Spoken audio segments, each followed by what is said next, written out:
नमस्कार, स्वदेश न्यूज देख रहे हैं आप। मैं हूं आपके साथ ऋषभ सोनी और लेकर आया हूं छत्तीसगढ़ की खास डिबेट, जिसमें आज हम बात करेंगे ईडी की जांच की, जो कांग्रेसियों पर या यूं कहें बाकी व्यापारियों पर आंच बनकर बरस रही है। भारतमाला सड़क परियोजना के नाम पर हुए कथित मुआवजा घोटाले ने छत्तीसगढ़ की राजनीति में भूचाल ला दिया है। ईडी की ताबड़तोड़ छापेमारी के बाद सत्ता और विपक्ष आमने सामने हैं। एक तरफ कांग्रेस इसे राजनीतिक बदले की कार्रवाई बता रही है, तो वहीं सरकार का दावा है कि यह भ्रष्टाचार के खिलाफ निर्णायक कदम है। हम भारतमाला सड़क प्रोजेक्ट के कथित भ्रष्टाचार को लेकर हो रही इस सियासत पर चर्चा भी करेंगे। भारतमाला सड़क परियोजना में कथित भ्रष्टाचार को लेकर ईडी की कार्रवाई ने सियासी पारा बढ़ा दिया है। रायपुर और महासमुंद समेत प्रदेश के 9 ठिकानों पर ईडी की टीम ने एक साथ दबिश दी। रायपुर में व्यवसायी हरमीत सिंह खनूजा और उनके परिजनों के ठिकानों और महासमुंद में आर्यन होंडा एजेंसी के संचालक जसबीर सिंह बग्घा के निवास पर घंटों तक जांच चली। सीआरपीएफ जवानों की सुरक्षा में पहुंची 10 सदस्यीय टीम ने डिजिटल डेटा, दस्तावेज और लेनदेन से जुड़े अहम सबूत खंगाले। ईडी की जांच में इस मामले को लेकर कई सनसनीखेज खुलासे हुए। बंदरबाट कैसे हुआ, यह आपको बताते हैं। मुआवजा निर्धारण में सुनियोजित खेल खेला गया। जमीन को जानबूझकर छोटे छोटे टुकड़ों में बांटा गया। मुआवजे के लिए बैकडेट दस्तावेज तैयार किए गए। मुआवजा राशि कई गुना बढ़ाकर सरकारी खजाने को नुकसान पहुंचाया गया। 29 करोड़ 50 लाख के वास्तविक मुआवजे को कागज में 70 से 78 करोड़ रुपए दिखाया गया। मुआवजा वितरण में 43 करोड़ रुपए से ज्यादा की हेरफेर की गई। अब इस मामले में पहले ही कोरबा के डिप्टी कलेक्टर शशिकांत कुर्रे और जगदलपुर निगम आयुक्त निर्भय साहू को निलंबित किया जा चुका है। अब ईडी की कार्रवाई को लेकर कांग्रेस हमलावर है। कांग्रेस का कहना है कि केंद्रीय एजेंसियां केवल छोटी मछलियों को पकड़कर बड़ी मछलियों को बचा रही हैं। कांग्रेस इसे जांच नहीं बल्कि राजनीतिक दबाव की रणनीति बता रही है। वाला प्रोजेक्ट में मैं समझता हूं सिर्फ छोटी छोटी मछलियों पर कार्रवाई की जा रही है और बड़े मछली अभी भी कार्रवाई से बाहर है। अगर ईडी, सीबीआई या अन्य एजेंसियां अगर ईमानदारी से कार्रवाई करना है तो मुझे लगता है बड़ी मछलियों तक भी उन्हें पहुंचना चाहिए, लेकिन ऐसा नहीं होगा। क्यों? इसलिए क्योंकि इस कार्रवाई से बड़ी मछलियों को दूर रखा गया है और छोटे छोटे मछलियों पे कार्रवाई की जा रही है। ये खानापूर्ति है, ठीक है। जो गड़बड़ी किया है उसके ऊपर कार्रवाई होनी चाहिए, लेकिन बड़े लोगों पे, जो भारतीय जनता पार्टी के बड़े नेताओं का नाम आ रहा है, उसका क्या होगा? कहीं ये कार्रवाई खानापूर्ति तो नहीं? देखिए, अब डिप्टी सीएम अरुण साव ने कांग्रेस के आरोपों को सिरे से खारिज कर दिया है। उन्होंने कहा कि भ्रष्टाचार जहां होगा वहां जांच जरूर पहुंचेगी। उन्होंने कहा कि जांच एजेंसियों पर सवाल उठाना कांग्रेस की पुरानी आदत है। अरुण साव ने क्या कहा, वो भी सुनिए। देखिए, कांग्रेस पार्टी हमेशा केंद्रीय एजेंसियों की कार्यवाही पर प्रश्न चिन्ह उठाने का काम करती रही है। वास्तव में ये है कि जो उनके पास तथ्य होते हैं, क्लू होता है, जो आधार मिलते हैं, उसके आधार पर ही कार्यवाही करती है केंद्रीय एजेंसियां, और इसे लेकर राजनीति करना कांग्रेस की आदत में रही है और यह उचित नहीं है। जो तथ्य है उसके आधार पर ईडी कार्यवाही कर रही है। देखिए, अब कुल मिलाकर भारतमाला परियोजना का यह कथित मुआवजा घोटाला अब केवल जांच का विषय नहीं बल्कि बड़ा राजनीतिक संग्राम बन चुका है। अगर ईडी की जांच की आंच अफसरों और रसूखदारों तक पहुंचती है तो आने वाले दिनों में छत्तीसगढ़ की राजनीति में और बड़ा भूचाल देखने को मिलेगा। इस पर आज हम बहस करेंगे। कुछ मेहमान हमारे साथ हैं। कांग्रेस की तरफ से हमारे साथ जुड़ रहे हैं अभिमन्यु मिश्रा। अभिमन्यु जी, बहुत स्वागत आपका। और बीजेपी से पूर्व विधायक प्रमोद शर्मा हमारे साथ जुड़ रहे हैं। प्रमोद जी, आपका भी बहुत स्वागत करता हूं और इस चर्चा की शुरुआत प्रमोद जी आपसे ही करता हूं मैं। ये जो भारतमाला प्रोजेक्ट को लेकर घोटाले की बात सामने आ रही है, करीब 700 करोड़ रुपए का घोटाला कथित तौर पर सामने आ रहा है और भी कई सारे। अब अगर ये जांच शुरू होती है तो इस जांच के घेरे में पूर्व कलेक्टर भी आएंगे, पूर्व मंत्री भी आएंगे, हो सकता है पूर्व कांग्रेस की सरकार भी आए। लेकिन कांग्रेस का बड़ा आरोप यह है कि ये जो बीजेपी की सरकार है, ये बड़ी मछलियों को बचाने के चक्कर में छोटी मछलियों को फांस रही है, छोटी मछलियों को पकड़ रही है। देखिए, ये भारतीय जनता पार्टी की ये सरकार है जो निष्पक्ष जांच करा रही है। और रही भारतमाला परियोजना घोटाले के बारे में, तो ये भारतीय जनता पार्टी निष्पक्ष जांच कराना चाहती है। इसलिए आप देखिए कि ईडी के छापा पड़ रहे हैं और कांग्रेस पार्टी हमेशा से केंद्र के एजेंसियों ऊपर हमेशा सवाल खड़ा करते आ रही है।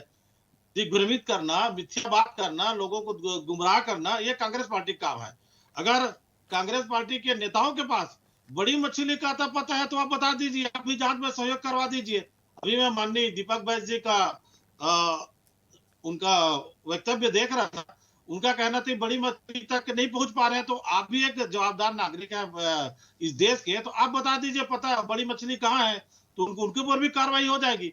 कुल मिला के कांग्रेस पार्टी इसमें जबरदस्ती की राजनीति कर रही है और भारतीय जनता पार्टी की एक अच्छी मंशा है कि जो भ्रष्टाचार किए हैं उनको पर कार्रवाई होना चाहिए। और अभी आप देख रहे हैं एक डिप्टी कलेक्टर शशिकांत कुर्रे और निर्भय साहू को निलंबित कर दिया गया है। इसमें जो जो लिप्त थे सबके ऊपर कार्रवाई हो रही है।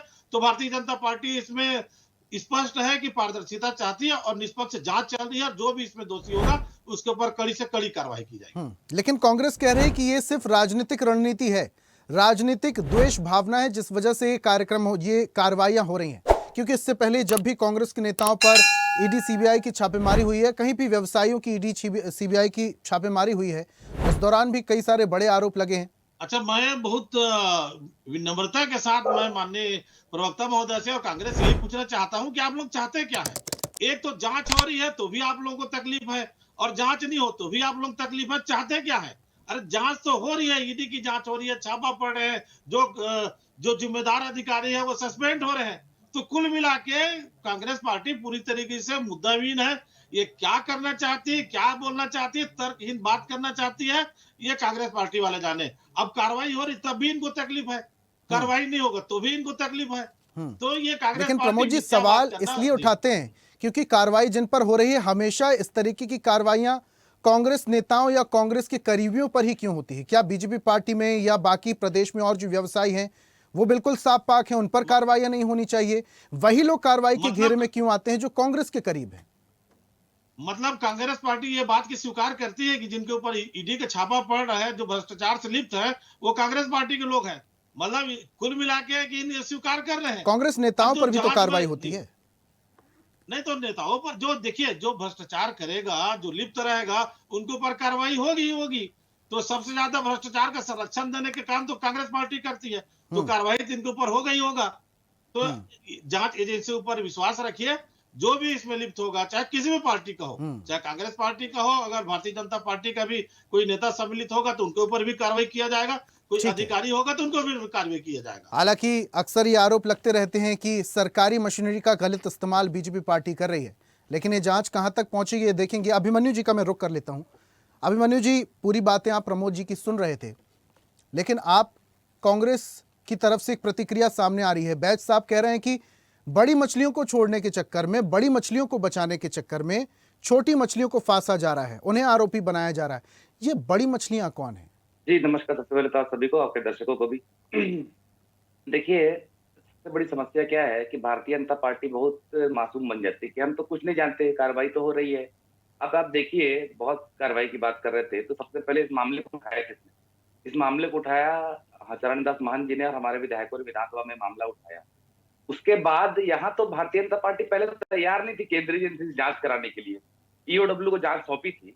हम लोगों ने सीबीआई और न्यायिक जांच की मांग की थी इस मामले को लेकर के। उस समय इनका कहना था कि नहीं, केंद्रीय एजेंसी की जांच कराने की कोई जरूरत नहीं है, हमारी स्टेट की एजेंसी काफी है। हमने ये भी कहा था कि स्टेट की जो ईओडब्ल्यू एजेंसी है वो काफी नहीं होगी, क्योंकि इसमें जो जुड़े हुए लोग हैं वो बहुत बड़े बड़े अधिकारी भी इसमें जुड़े हैं और बहुत बड़े बड़े नेता भी इसमें जुड़े हैं। कई लोगों के नाम सामने आ रहे हैं, भारतीय जनता पार्टी के विधायक मंत्रियों के नाम सामने आ रहे हैं, लेकिन क्या है, कोई चीज पुख्ता नहीं है, इसलिए मैं नाम नहीं लेना चाहूंगा यहाँ पर। लेकिन और जो बात भी 35-40 करोड़ की बात आ रही है, वो मामला 35-40 करोड़ का नहीं है, लगभग 350 करोड़ के ऊपर का मामला है। इसमें बहुत बड़े बड़े अधिकारी, कलेक्टर स्तर के अधिकारी, सचिव स्तर के अधिकारी भी सम्मिलित हैं। तो जब ये कांग्रेस ने मामला उठाया था तो पहले से ही भारतीय जनता पार्टी का रुख इसमें कुछ साफ स्पष्ट समझ में आ नहीं रहा था। वो चाहती थी ईओडब्ल्यू जांच करे। अब आज ईडी की जांच, इसमें ईडी ने एफआईआर दर्ज की।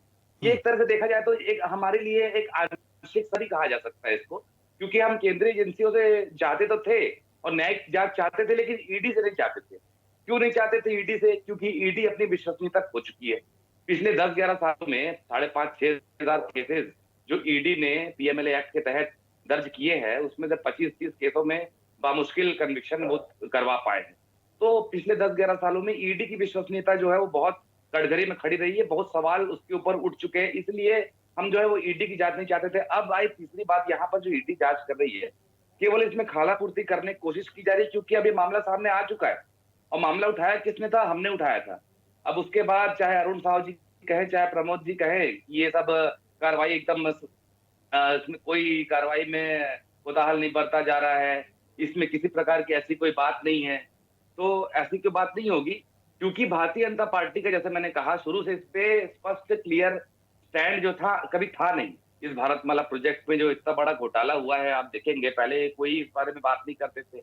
लगातार जो भ्रष्टाचार की बातें जब चरणदास महंत जी ने और हमारे विधायकों ने उठाई, तब जाके इन्होंने एक जांच समिति गठित की। उसके बाद भी आज ईडी जांच कर रही है। इनकी ईओडब्ल्यू की जांच है वो ज्यादा पता नहीं है, तो ये अब ईडी की जांच को सामने रख करके ये सारी चीजें कर रहे हैं। तो कुल मिलाकर के बात यही है, आपने भी वही कहा कि अभिमन्यु जो भी जी, दोषी हो, चाहे वो अभिमन्यु जी, किस अभिमन्यु पार्टी जी, के भी संबंध रखते हो, हमें उससे फर्क नहीं पड़ता, लेकिन सजा होनी चाहिए और अभिमन्यु खानापूर्ति नहीं जी, होनी। बड़ी मछलियां कौन बताइए। सी हैं? जी। मैं सिर्फ ये जानना चाह रहा हूं कि बड़ी मछलियां कौन है। दीपक बैज कह रहे हैं कि छोटी मछलियों को फंसाया जा रहा है, बड़ी मछलियों को बचाने के चक्कर में। कौन है ये बड़ी मछलियां? पॉलिटिकल कनेक्शन है इनके, बड़े व्यवसायी हैं, देश से बाहर रहते हैं, छत्तीसगढ़ में रहते हैं, ये बड़ी मछलियां कौन है? मैंने थोड़ी देर पहले वही कहा, शायद मेरी आवाज नहीं पहुंच पाई, कि ये बड़ी मछलियों में काफी सारे नेताओं का भी नाम है, मंत्री है, विधायक भी है, उनका भी नाम है, कलेक्टर रैंक के लोगों का नाम है, सेक्रेटरी रैंक के लोगों का नाम है। ये सारी बड़ी बड़ी मछलियां हैं। ये तो खनूजा और ये सब जो बग्गा जिनके यहाँ छापा पड़ रहा है, ये सब छोटी मछली है। और मैंने कहा कि ये 35-40 करोड़ का मामला नहीं है, ये 350 करोड़ के आसपास आंकड़ा का तो मामला 700 है, करोड़ तक जो भी पहुंचता है पूरा सर। उस समय अभिमन्यु जी, 700 करोड़ तक ही पहुंचा। लेकिन केवल रायपुर वाला जो मामला मैं बता रहा हूँ, रायपुर का अकेला मामला 350 करोड़ का है, जो अभनपुर वाला मामला हुआ था वहां की जमीनों का। तो ये सारी चीजें हैं। तो इसमें साफ दिख रहा है कि ईडी की कार्रवाई जो है, इसमें किसी न किसी को, ये बड़े लोगों को बचाने की कोशिश की जा रही है। हमने पहले भी मांग की थी, और इसमें न्यायिक जांच होनी चाहिए, हो सके तो सीबीआई की जांच भी होनी चाहिए। और सबसे बड़ी बात, कोई भी एजेंसी जांच कर ले, जब तक जांच निष्पक्ष नहीं होगी, जब तक कुछ लोगों को बचाया जाएगा, सत्तारूढ़ पार्टी के से जुड़े लोगों को बचाया जाएगा, तब तक कोई भी जांच का कुछ मतलब नहीं निकलता। इतनी छोटी ये घोटाला नहीं था जितना छोटा इसको अभी 7-8 जगह छापे मारा गए हैं। इसमें अगर सही से जांच की जाए तो बहुत बड़े बड़े लोग भी पकड़ में आएंगे। ठीक है प्रमोद साहब, ये कोई छोटा मामला नहीं है, ये बड़ा मामला है। अगर जांच होगी तो हो सकता है 700 करोड़ के आगे भी पार भी जा सकता है आंकड़ा घोटाले का। यह महा घोटाला हुआ है, सीबीआई की जांच हो जानी चाहिए। अब जैसा कि अभिमन्यु जी कह रहे हैं कि बड़ी मछलियों को बचाने के लिए छोटी मछलियों को फंसाया जा रहा है, विधायकों की बात कर रहे हैं वो, अभी बड़े अधिकारियों ऑफिसर्स की बात कर रहे हैं वो। अगर ये मामला इतना बड़ा है तो सीबीआई की जांच क्यों नहीं? आप लोग तो चाहते हैं कि दूध का दूध पानी का पानी हो जाए। देखिए, निश्चित रूप से भारतीय जनता पार्टी की सरकार जांच में पूरी तरीके से पारदर्शिता रखी हुई है। और माननीय प्रवक्ता महोदय को पहले तो मैं ये कहना चाहूंगा कि आप विश्वास पहले करिए कि जांच एजेंसी के ऊपर। आप अभी आरोप लगा रहे थे ईडी के ऊपर में, और इसके पूर्व में जो सरकार थी, कांग्रेस पार्टी की सरकार, माननीय भूपेश बघेल जी की सरकार, वो सीबीआई एजेंसी पर भी आरोप के ऊपर प्रश्न चिन्ह लगाई थी। वहां इनके सरकार में सीबीआई जांच नहीं होना चाहिए बोल के प्रस्ताव पारित किए थे। तो इनको सीबीआई पर भी भरोसा नहीं है, इनको ईडी के ऊपर भरोसा नहीं है, तो इनको है किनके ऊपर भरोसा? अब किनसे जांच कराना चाहते हैं? पहले कांग्रेस पार्टी इस बात को स्पष्ट कर ले। और रही बचाने की बात, तो मैं आपको पूरी तरीके से विश्वास दिलाना चाहता हूं कि चाहे इस जांच में कोई भी हो, कितनों से बड़ा अधिकारी हो, चाहे किसी भी पार्टी दल का नेता हो, बिल्कुल नहीं बख्शा जाएगा। हमारी सरकार साफ सुथरी जांच करवा रही है, और इसमें जितने भी भ्रष्टाचारी लोग हैं सबके ऊपर कार्रवाई किया जाएगा। अभी छापा पड़ा हुआ है, अभी धीरे धीरे लिंक मिलेगा, वहां तक पहुंचेंगे लोग। अगर आप लोगों के पास, कांग्रेस पार्टी वालों के पास इतनी सारी जानकारी है, तो आप ही मदद कर दीजिए, आप भी सहयोग कर दीजिए इसमें। आप भी एक जवाबदार नागरिक है। बड़ी मछली कौन है, मगरमच्छ कौन है, आपके पास कुछ प्रूफ होगा तो मदद कर दीजिए इसमें। अगर इसमें बीजेपी के लोग भी शामिल होते हैं तो उन पर भी गाज गिरेगी प्रमोद जी। बिल्कुल बिल्कुल, बीजेपी के कोई बड़ा से बड़ा पदाधिकारी होगा, चाहे कितना बड़ा नेता होगा, उनको पर भी कार्रवाई किया जाएगा। चाहे कांग्रेस पार्टी का हो, चाहे बीजेपी का हो, चाहे कोई आईएएस ऑफिसर हो, कार्रवाई होगी उनके ऊपर। ठीक है अभिमन्यु जी, बैस साहब के पास अगर कुछ सबूत हैं तो सरकार को दे सकते हैं, सरकारी एजेंसियों को दे सकते हैं, जांच में स्पष्टता आ जाएगी, सहयोगी हो जाएगा। निश्चित ही देखिए, मैंने कहा कि और एजेंसियां अगर जांच करती हैं और उनको बुला करके पूछती, देखिए उन्होंने तो सीधे सीधे कहा है, मीडिया के सामने इस बात को कहा है एजेंसियां भी ये सारी न्यूज़ें देखती हैं, वो चाहे तो बुला करके उनसे पूछताछ कर सकती है, उनसे जानकारी ले सकती है। एजेंसियां स्वतंत्र हैं। लेकिन समस्या क्या है, मैंने जैसे बताया कि ईडी की जो खुद की अभी स्थिति में जो उसकी क्रियाकलाप है ईडी के, वो खुद संदिग्ध है। जैसा आपने देखा होगा कि बड़े-बड़े नेताओं के खिलाफ उन्होंने केस चलाए और जब नेताओं ने भारतीय जनता पार्टी ज्वाइन कर ली तो खुद जाकर के कोर्ट में केस वापस ले लिए। ये काम ईडी ने किया है पिछले 10-11 सालों में। उसके अलावा नेताओं पर दबाव बनाने के अलावा, विपक्ष नेताओं पर दबाव बनाने के अलावा और कोई काम ईडी ने नहीं किया है। तो ईडी की कार्यशैली पे लेकिन तो आप पहले लोग से तो ही हर सवाल सरकारी निशान लगा एजेंसी हुआ पर है। सवाल उठाते हैं अभिमन्यु जी। आप लोगों को तो किसी भी सरकारी एजेंसी पर भरोसा नहीं है, फिर तो चाहे जांच कोई भी सरकारी एजेंसी करे, आप लोग सवाल उठाएंगे। नहीं, देखिए, जांच एजेंसी से जांच कराएं, उसके बाद आप जजों की बेंच बना दें, वो फैसला लेंगी। हमें न्यायपालिका पर भरोसा है, शुरू से भरोसा रहा है। तो क्या है, न्यायिक लेकिन एक जांच होनी चाहिए। इस प्रकार की केवल खाना पूर्ति की जांच नहीं होनी चाहिए, क्योंकि मैंने जैसा बताया, चाहे कोई भी पार्टी के इसमें लोग हो ना, चाहे कांग्रेस पार्टी के, हमारे पार्टी के, जब कोई व्यक्ति जुड़ा हो, कोई नेता जुड़ा हो, कोई भी जुड़ा हो इसमें, तो उसको भी सजा हो, कोई दिक्कत तो है नहीं इसमें। लेकिन भारतीय जनता पार्टी पिछले 11 सालों में कर क्या रही है? केवल केस चलाती है। भारतीय जनता पार्टी है तो अपनी पार्टी ज्वाइन कराने के लिए उसके ऊपर केस चलाती है, नेताओं के ऊपर। कई उदाहरण है। हिमंता विश्व शर्मा है, पहले भ्रष्टाचारी थे, अब भ्रष्टाचारी नहीं है इन लोगों के लिए। अजीत पवार है, पहले भ्रष्टाचारी थे भारतीय जनता पार्टी के लिए, अब वो भ्रष्टाचारी नहीं है। वो तो फडणवीस जी खुद बोलते हैं कि हमारी सरकार आती तो हम उनको चक्की पिसवाएंगे, लेकिन सरकार आने पर उनको डिप्टी सीएम बनाते हैं। तो ये सारे तो भारतीय जनता पार्टी के क्रियाकलाप रहे इन 10-11 सालों में। और इनकी ईडी के, तो उसके ऊपर कितना भरोसा ईडी के ऊपर किया जा सकता है, वो तो खुद ब खुद सबके सामने है। तो हम वही चाहते हैं कि इस मामले में जब इतना बड़ा भ्रष्टाचार हुआ है, बड़े-बड़े लोगों के शामिल होने की बातें बहुत, आप स्वयं मीडिया से जुड़े हुए हैं, आपने स्वयं नाम सुने होंगे, कई सारे जो बड़े-बड़े नाम इसमें शामिल हैं। तो इस प्रकार की जांच अगर नहीं होगी, ये सारे लोग अगर बच जाएंगे, तो ये कहीं ना कहीं एक बुरा एग्जाम्पल सेट होगा, ये कहीं ना कहीं एक कमजोरी दिखेगी। और भारतीय जनता पार्टी तो अभी ईडी की बात कह रही है ना, और हमारे को पूछ रही है कि हमारा स्टैंड क्या है। हम तो पूछते हैं कि आपका स्टैंड स्पष्ट नहीं रहा है शुरू से इसमें। आप पहले ईओडब्ल्यू की जांच की बात करते थे, आपकी जांच तो कहीं पहुंच नहीं पाई। अब जो कि ईडी ने छापे मारे हैं, तो आप उसकी वकालत करना शुरू कर दिए है। आपकी जांच का क्या हुआ, आप ये बताएं। आपने भी तो एसआईटी की जांच की बात करी थी, जब हमने विधानसभा में ये मामला उठाया था, एसआईटी की जांच की बात करी थी। आपकी उस जांच का क्या हुआ, मैं प्रमोद जी से पूछना चाहूंगा। उसके अलावा अब आज जो ईडी ने एफआईआर दर्ज की है, वो क्या छत्तीसगढ़ सरकार के रिकमेंडेशन पे दर्ज की थी, ये अपने हिसाब से दर्ज की थी? उसके बाद जो 9 जगह छापे पड़े हैं, ये प्रमोद जी कह रहे शुरुआत है, तो आगे बड़े लोग क्या छापा पड़ सकते हैं? तो कई सारे जो अधिकारी हैं, कई सारे इसमें संलिप्त लोग हैं, जो अभी छत्तीसगढ़ से बाहर भी जा चुके हैं। इस प्रकार की चीजें हो चुकी है, तो उन तक पहुंचना जिम्मेदारी होगी छत्तीसगढ़ सरकार की। छत्तीसगढ़ सरकार के साथ साथ केंद्र सरकार तक भी, क्योंकि अब इतना बड़ा जो कि घोटाला हो चुका है, तो इसमें तह तक पहुंचना, इसलिए हमारा अभी भी ये कहना है। मैंने सबसे पहले यही कहा था कि सबसे पहले तो केंद्रीय एजेंसी तक जांच पहुंची, यही हमारे लिए एक आंशिक सफलता है। लेकिन चूंकि ईडी जांच कर रही है, इसलिए हमको अभी भी ये शक है कि पूरी तरह से जांच जो है ये पारदर्शी नहीं हो पाएगी। इसलिए हमें और बेहतर एजेंसी, चाहे सीबीआई हो, चाहे आप और किसी भी तरीके से जांच कराना चाहते हो वो कराए, लेकिन ईडी की जांच इसमें नाकाफी होगी, इतना हम कहना चाहते हैं। और जितने भी बड़े से बड़े लोग हो, इसमें बचने नहीं चाहिए, यही हमारी मांग। ईडी की कार्रवाई नाकाफी होगी। प्रमोद जी, ईडी की कार्रवाई नाकाफी होगी यानी ईडी पर भरोसा नहीं है। अब अगर सीबीआई जांच हो सकती है तो वो ज्यादा बेहतर रहेगा, क्योंकि उसमें बहुत बड़े बड़े लोग भी शामिल हो सकते हैं। 2017 में ये योजना शुरू हुई थी, उस दौरान कांग्रेस की सरकार छत्तीसगढ़ में थी, लेकिन केंद्रीय योजना है ये तो, और केंद्रीय योजना में अगर भ्रष्टाचार हो जा रहा है तो सवाल और भी बहुत सारे खड़े होते हैं। देखिए, मैं तो यही तो पूछ रहा हूँ कांग्रेस पार्टी के हमारे प्रवक्ता महोदय जी से, कांग्रेस पार्टी से, कि आपको कौन से एजेंसी पर भरोसा है? आप तो स्पष्ट पहले कर दीजिए।